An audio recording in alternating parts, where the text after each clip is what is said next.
We've all seen the movies and TV shows, organised crime and aviation working hand in hand. But what about in real life? Take a look at this. A jet aircraft suspected of carrying illegal drugs has been destroyed by fire on a highway in southern Mexico. A lorry packed with 400 kilograms of cocaine was found nearby in the state of Quintana Roo. The jet had been detected by the Mexican military as it entered their airspace, and they scrambled their aircraft to give pursuit. Troops were dispatched to the landing site, but there are no reports of arrests. So if you want a long life in aviation, stay away from the narcos and stay with us. I'm Regan Tetlow, and this is Air Sports News.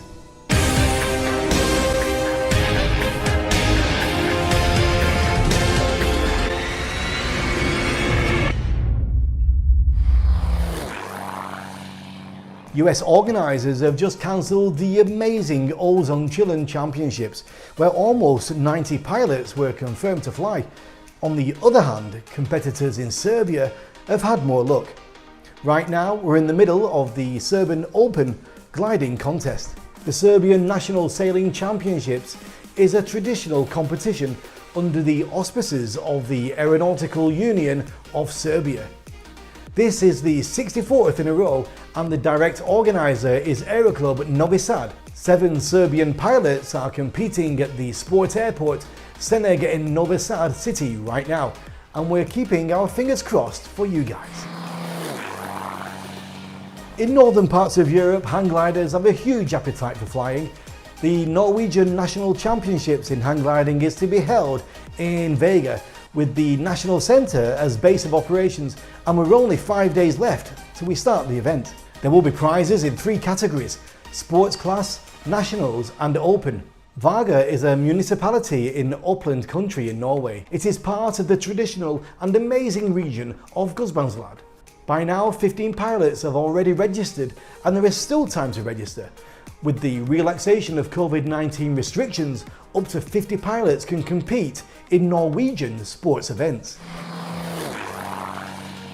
And now a little further afield with a lesser known aviation event. Chingan Air Battle 2020 is about to begin on the 22nd of July in Uzbekistan. This is a non-FAI competition being organised for the second time by the only paragliding club in Uzbekistan.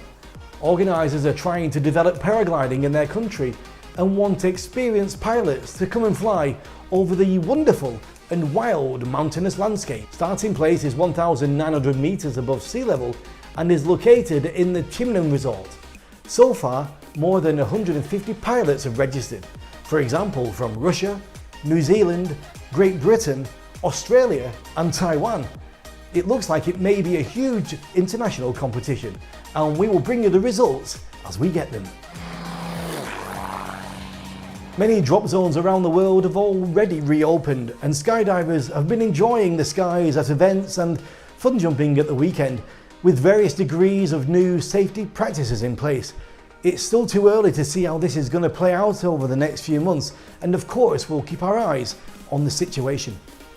Being a skydiver myself, I'm still looking forward to getting back into the sky, but somebody who's already current is the amazing skydiving athlete Melanie from the Highlight Pro skydiving team. So Mel, before we go any further, I want to find out a little bit about this new project, the Highlight Pro skydiving team. Yeah, Highlight. Highlight. Yeah. I mean, we are living a high life. It's true. I mean, you're not wrong. Highlight is our core mission. So it's 11 of the most elite professional skydiving women in the world. I mean, it's in the country really, because but we have, an amazing collection of women. Our core mission is to inspire women and girls to live a bold, brave life of their own design. So yes, part of our mission is absolutely so what we are doing is a series of high-profile demonstration jumps with the intent of elevating that message of championing conversations around gender equality and equality at large with all that's happening in the world for sure. And certainly to hopefully inspire more women to join the sport. What an opportunity. What a great gift to take this sport of ours, skydiving, which is quite it doesn't really have, its first look doesn't have that much benefits to society. We're going up and down in planes, falling through the sky, burning fuel. And to take those skills that you've built up over so many years to find a positive way forward from it, what a great legacy. Thank you. Well, and it's funny, I've wrestled with that, and I've talked to a lot of professional skydivers over the years and friends over the years about that. And it's very connected to me, to my life coaching work and to my personal calling toward how do we inspire and facilitate growth. And undeniably, for me personally, and I feel like I've seen this with other people over the years too, and many other people, is that when we, at least for me again, I can only speak from my experiences always, but when I jumped out of an airplane for the first time, it was definitely like, I had the idea of there's no way I can do this. Like there's the old adage, there's no way I could jump out of a perfectly good airplane. And what I contest is missing from that sentence is no way I could jump out of a perfectly good airplane and live. Like I was like, it surely was certain death, it's like so dramatic. But when I landed and when I lived, when I was not dead, and and again, this is not something I'm thinking consciously as an 18-year-old kid, basically.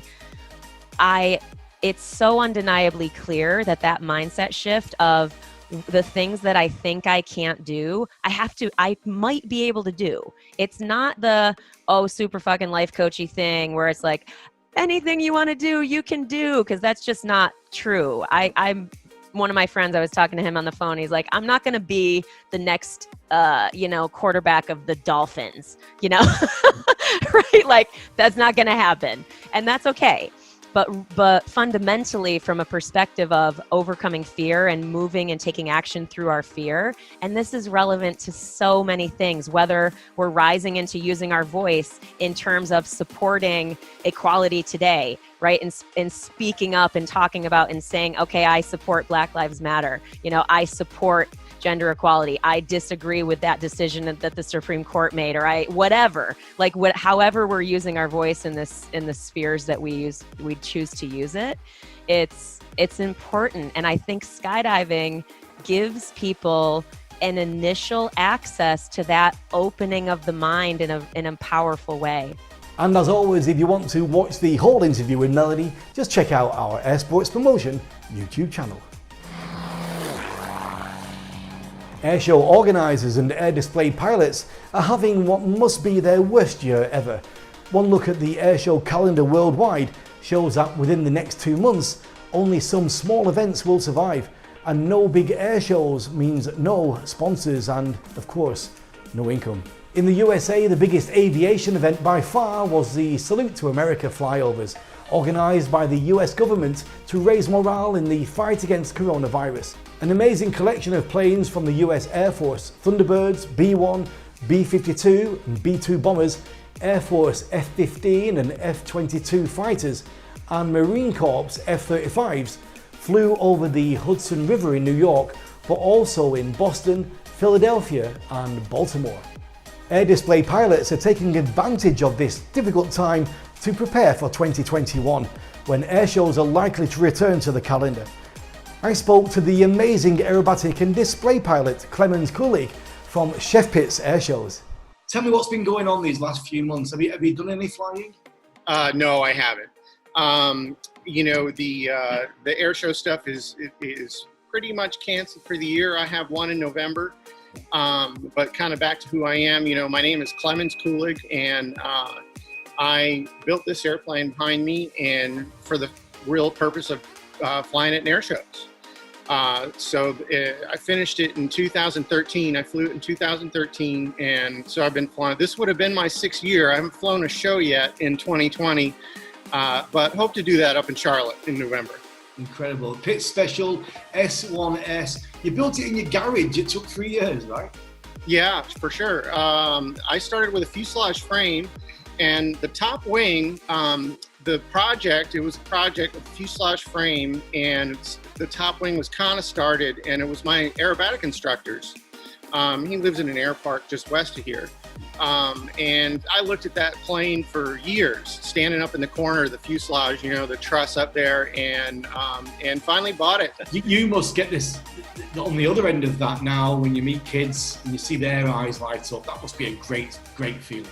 Yeah, it's cool. I make it a point to sign a lot of cards. I go down the whole show line when I'm done, So, that's my main thing. Main objective is to, besides the having fun part, is to, to show people it's weird in this society the way it is now. Look at us. We're talking on a computer screen, to get somebody out into the environment and immersed in it so where they can smell it and see it and hear it and all that stuff. The visceral response, that's what gets their brain going, How was your day? Tell me about your day schedule. I would imagine you're doing a lot of work with the aircraft itself. Yeah, I have been. Yeah, and I still got some more stuff to do. But you can see in this big hangar behind me, there's some Learjets back there and stuff. That's my real job. I work on those, kind of 9 to 5 during the week, and I'll work on my plane on the weekends usually. But yeah, I got the engine's all ready to go, and then I got to do some other little things, just kind of maintenance things. And I haven't really flown in 6 months now, so I was under no real pressure to get engine done right away or any of these things, so motivation's kind of hard sometimes, but once I get it out there and fired up, I think it'll be good. And then of course I got to practice now for November. Right. I got to be ready. Yeah. One show or 10, you got to be ready. The drone industry likes to say its influence will be felt in every aspect of human endeavour, and now it's managed to replace the chirping of birds and babble of your favourite brook with the buzz of 4 little rotors.